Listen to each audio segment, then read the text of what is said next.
Салам достор, буга чейин биз Генри Форд жана анын автомобилдери тууралуу чыгарган элек. Бүгүнкү видеодо болсо, унаага байланыштуу алгачкы жолу качан жана кантип жасалган, кантип автомобиль индустриясы өнүккөн, ошол тууралуу кеп кылабыз. Баштадык достор. Биз айдап жүргөн автомобиль тарыхы 1769-жылга барып такалат. Дүйнөдөгү эң алгачкы автоунаанын тарыхы француз инженери Николас Жозеф Куньо аттуу механик менен төздөн-төз байланыштуу. Николас Жозеф Франция мамлекетинин коргоо министри Этьен Франсуанын буйругу менен артиллериялык жабдык ташымалдоочу унаанын долбоорун баштаган. Ташымалдоочу деген өз достор, темирди кызытып ургандагы куалданын ролу. Аны адам эмес, эми чоң бир пар менен иштеген аппарат урат болчу. Ошентип алгачкы аппарат сууга көмүр жагылат да, ал кайнап бууга айланат болчу. Буу болсо цилиндрди айландырып, анын цилиндрдин жардамы менен чоң бир куалданы кыймылдатып, кызыган темирди урушат болчу. Бир жыл өткөн соң Куньо экинчи поколениядагы чоң унаасын жасап чыгат. Ал саатына болгону 4 км жүрөт болчу. Бирок 5 тонна жүк ташый алат эле.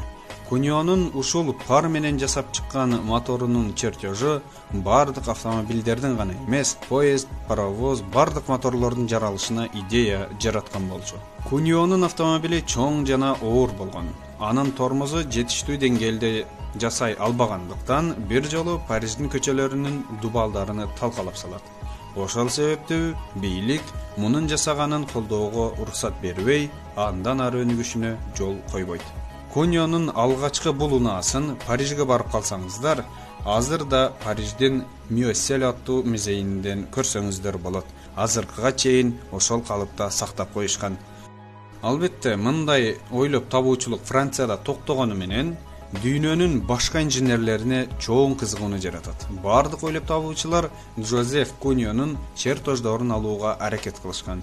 Идея жана чертеждор Европага тараган болчу.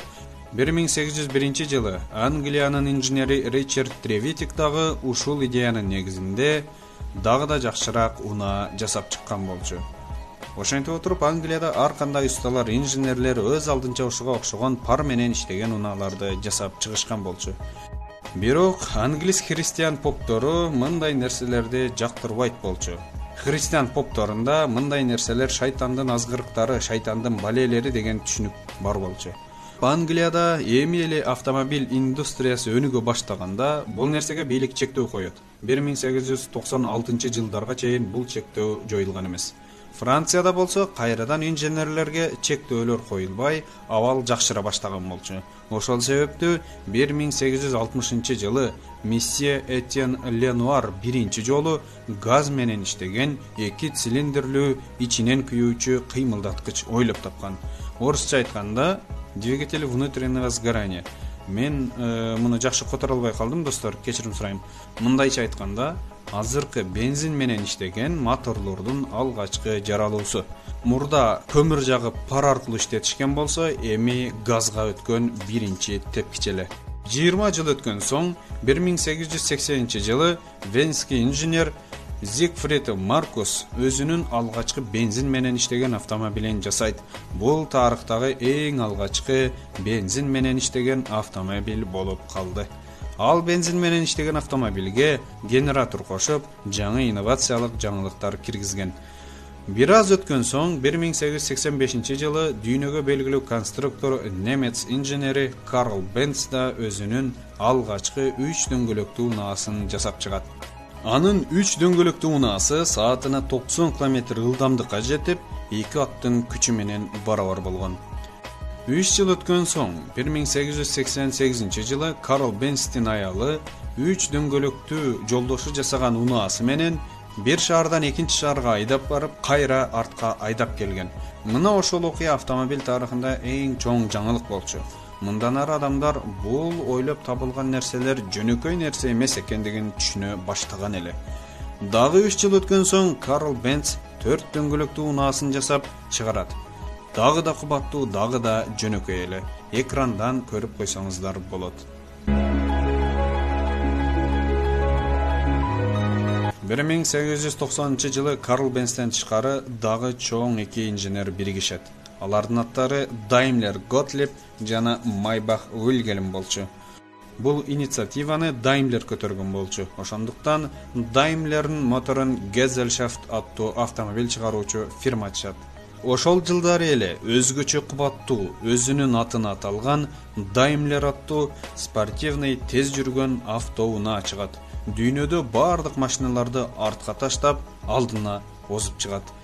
Готлиб Даймлер Майбах экөө түзгөн Daimler Motors Gesellschaft'ты акцияга чыгарып, акцияларын сатууну чечет. Ошондо австриялык банкир Эмиль Еллиник көпчүлүк акцияны сатып алып, Daimler Motors'тун башкаруу директорлоруна кирип калат.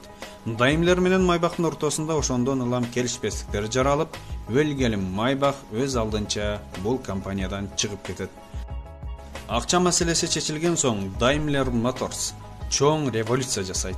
Азыркы автоунаалардын жаралышына себепчи болгон жаңы дизайн менен, жаңы технологиялык кошулмалар менен өзүңүздөр экранда көрүп тургандай автоунааны жасап чыгарышат.